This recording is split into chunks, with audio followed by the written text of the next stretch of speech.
Hi everyone! So, back to voiceover ulit tayo. So, for today's video, ayan, nakikita nyo naman kung gaano kalambot yung ating chiffon cake. Ang cake na gagawin natin ngayon ay isang customized na Barbie doll cake. Hindi talaga siya Barbie kasi yung ating doll na gagamitin ay hindi si Barbie. Ibang character. So, hindi ko alam kung ano siya, sino siya. So, bale, gumamit ako dito ng 6x4 na baking pan at saka isang bun pan na mini ang size niya. Siguro nasa 5x2 inches or 2.5 inches yung height. So, dito naglagay ako ng dowel na drinking straw lang, yung maliit. Kasi ito travel to at the same time para secure lang tayo na hindi siya mag-slide, lalo na customized at saka soft icing ang gagamitin natin dito. So, nakikita nyo naman na gewang-gewang yung ating chiffon kasi sobrang lambot. So, may tendency kapag nagpatong tayo, nag-layer tayo ng cake ay mag-slide siya. So, nag-trim lang tayo dito sa ating cake para maging shape na skirt ng ating doll. And then, next ay nag-crumb coat tayo para mapakinis natin yung ating icing. At the same time, hindi maaksaya sa icing. So, after natin ma-crumb coat, ilalagay natin yan sa chiller for like 5 minutes or 10 minutes. Hanggang sa mag-set lang yung ating frosting. So, dito iniisip ko pa kung anong klaseng doll theme na design yung gagawin ko. Wala naman specific na gusto ang client or yung customer natin. Ako pa nga yung nag-suggest na i-Barbie or i-doll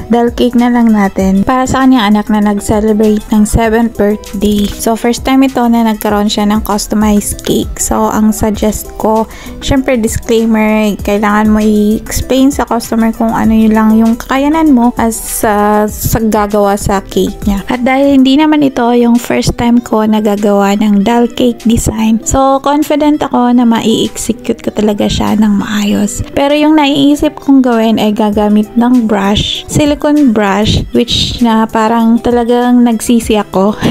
Hindi naman na nagsisi pero nahirapan ako paano ko siya mapapakinis or paano ko siya gagawing maganda. Pero tinuloy-tuloy ko pa rin. So, sabi ko, bahala na. Konti lang yung icing ko dito kasi ayoko nang masayangan. At the same time, sabi ko, minimalist lang ang design kaya hindi siya gagamit ng maraming icing. Ito talaga yung tinatawag na reality versus imagination. Kasi ang inspiration na design nito ay yung nakita ko, gumamit lang siya ng brush. Sabi ko, ang ganda nito. Pag nakuha ko talaga para sa skirt niya, medyo nag-ombre yung kulay niya. Pero nung ako nahirapan na talaga ako. Hindi ko talaga ini-expect na halos maubos na yung pasensya ko.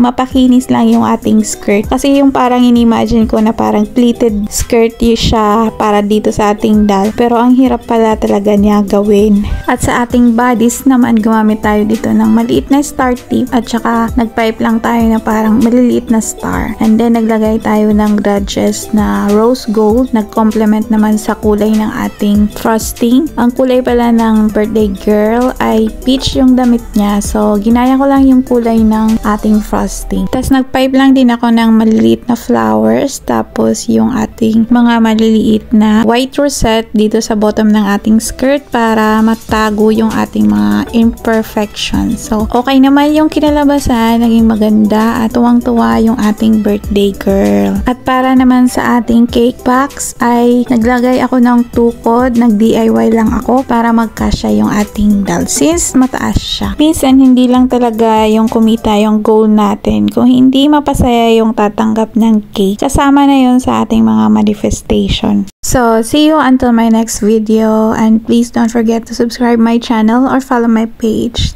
Thank you!